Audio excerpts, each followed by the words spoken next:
I guess I became the board chair in the fall of 2013.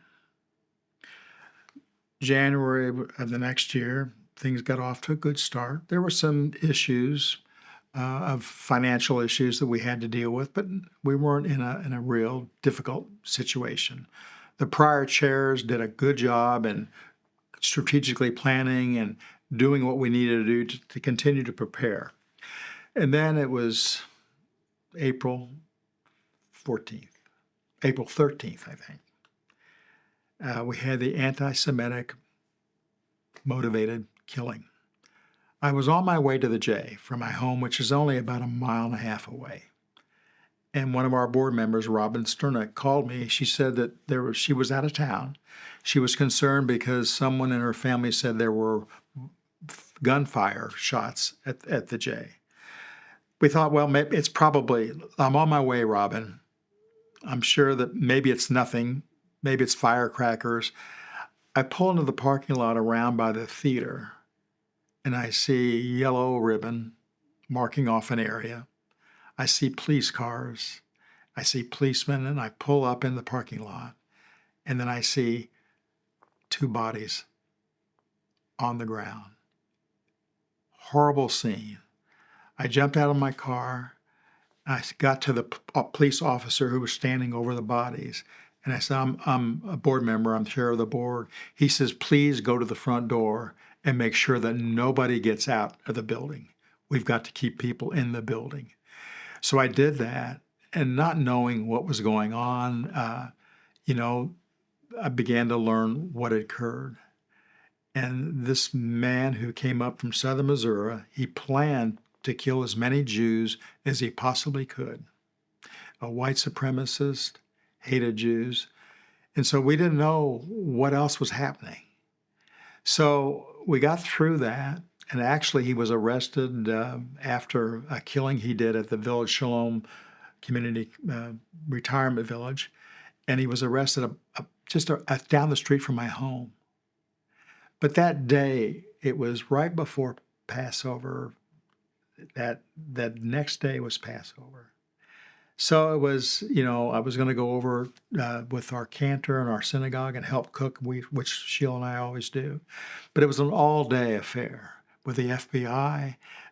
We knew that we were going to need help with the people, the staff.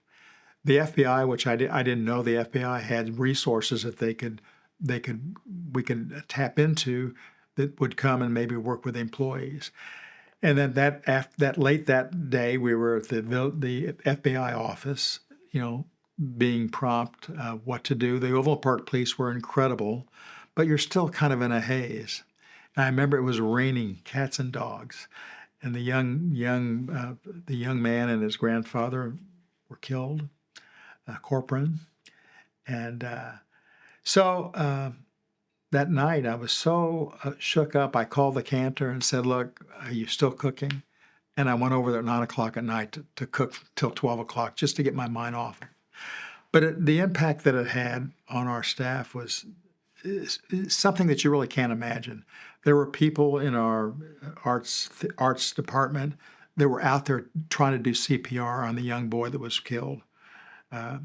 So it had such an impact. Beyond that day, obviously, there's a lot of, some employees wanted to quit. PTSD, they were shook up, and it just kind of built up. And obviously, we had to close down the J. We had the children at the school, the preschool. So that it closed down. Members didn't want to come there even after. So it was a tragic event that could have cost the J its survival. It was the impact that it had on the management of the J, the employees, and I remembered I had just sold my company, January 1, and thank God they're good people because I brought all my clients to be a part of that company. But I had to spend all my time at the J because of the staff, just being there. and dealing with some of the issues that came up. I would get a call and I have to run over there. So I felt that, here I merged my company and I wasn't there. They're probably thinking, what have we got here? But in fact, I had a dream that the owner of the company took away, he was St. Peter, and he took away my key fob.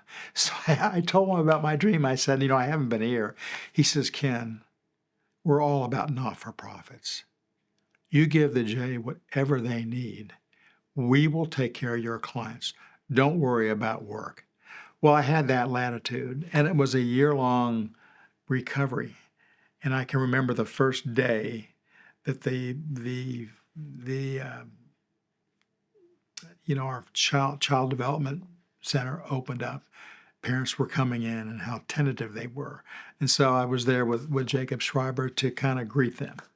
But anyway, that was the beginning of a difficult year of recovery, of hopefully that we would survive as a community. And we had many Christians that were members. We had Muslims that were members.